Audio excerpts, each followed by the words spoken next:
In 1998, I hosted the Prime Minister of Turkey. His name was Yilmaz. We had wonderful relations with Turkey at the time. They've not withstood this test of time. But at the time, they were very good. And after a wonderful dinner, at the Prime Minister's residence, we had coffee in the living room. And I said, Prime Minister, I have a favor to ask you. And he said, yes, go ahead. And I said, there is a tablet, a stone tablet in Hebrew that was found in the tunnel that we have just, it's right here, that was dug 2,700 years ago by King Hezekiah. That's 300 years after King David. And it marks the place where two teams of diggers met, just as was described here, two teams of archaeological workers. They met when they dug this channel underneath Jerusalem to connect it to the water source and the pool of Siloam. It would be completely underground, safe from enemies. And when the two teams heard one another, they started digging towards each other, and at the place where they met and completed the tunnel, they put this tablet in Hebrew, the Bible speaking to us, because that channel, the digging of that channel, is described in the Bible. And here we see that in biblical Hebrew, perhaps except the Dead Sea Scrolls, the most important archaeological discovery in Israel. And I said, look, I have a proposal for you. You know, we have thousands of Ottoman artifacts in our museums. Choose any one you want. You can get it. It's yours. And let's do an exchange. But he said, no, I'm sorry, I can't do that. And I said, well, take all the artifacts in our museums. And he said, no, I can't do that. And I said, well, name your price. And he said, Prime Minister Netanyahu, there is no price. And I said, why? He said, well, there is a growing Islamist constituency headed by the then mayor of Istanbul, you know his name. And there would be outrage from this section of the Turkish people that we would give Israel a tablet that would show that Jerusalem was a Jewish city 2,700 years ago. Well, it was a Jewish city 3,000 years ago. And we just passed over here the shaft in which David's general, Joab, climbed with some brave soldiers to conquer the city from within. David declared it its capital. Jerusalem, D.C., David's capital.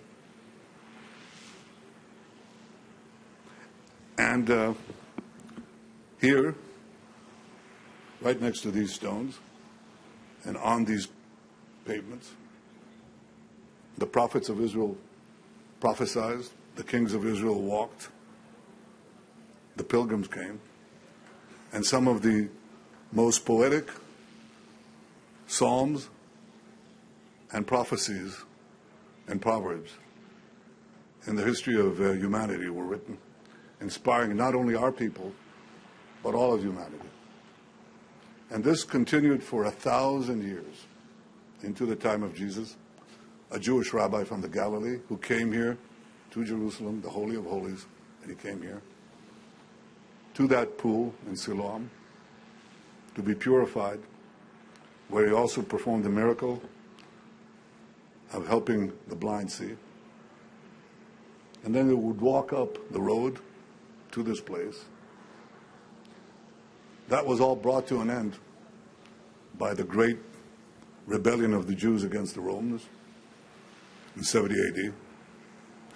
And when we tread on these stones, you'll find a hole there, some holes, because the Jews hid in the spaces below the stones.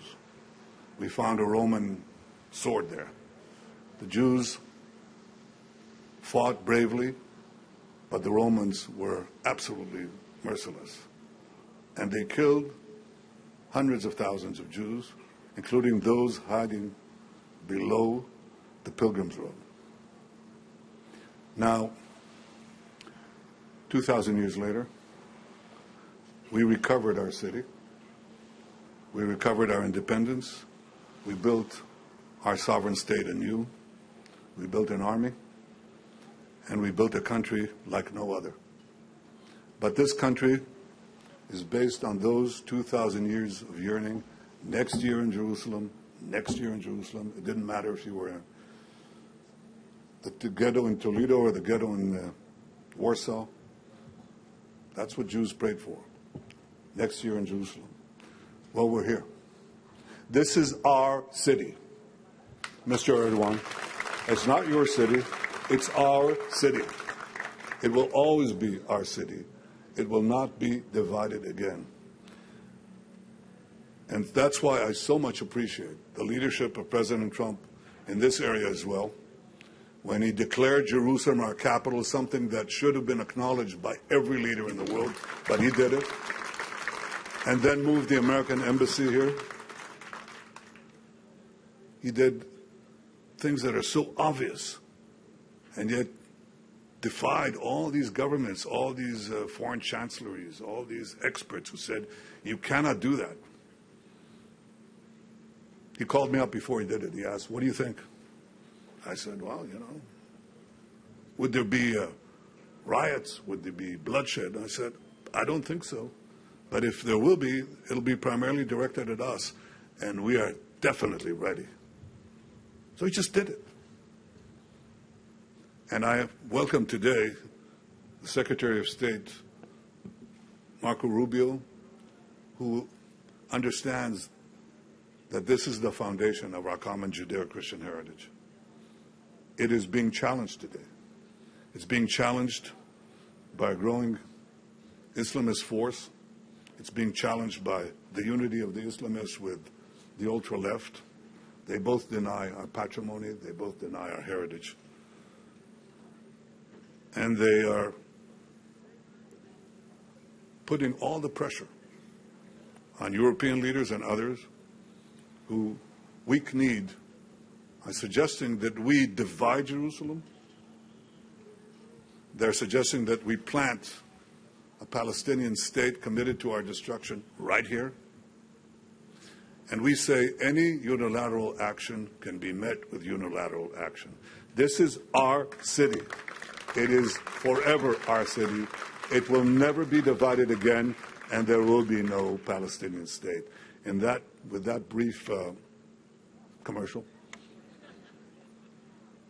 I want to thank the donors, the diggers, the people who committed so much of their lives to this incredible foundation of our civilization and of the Jewish people. You deserve, David, you deserve the eternal gratitude of Jews and Christians and free men and women alike. Thank you all, thank you, and Am Yisrael Chai, and Jerusalem lives in our hearts. Thank you. Thanks for watching. Drop a comment below. Don't forget to like, share, and hit subscribe to stay updated with our latest content. Until next time, stay informed and inspired. This is Dejobnik signing off.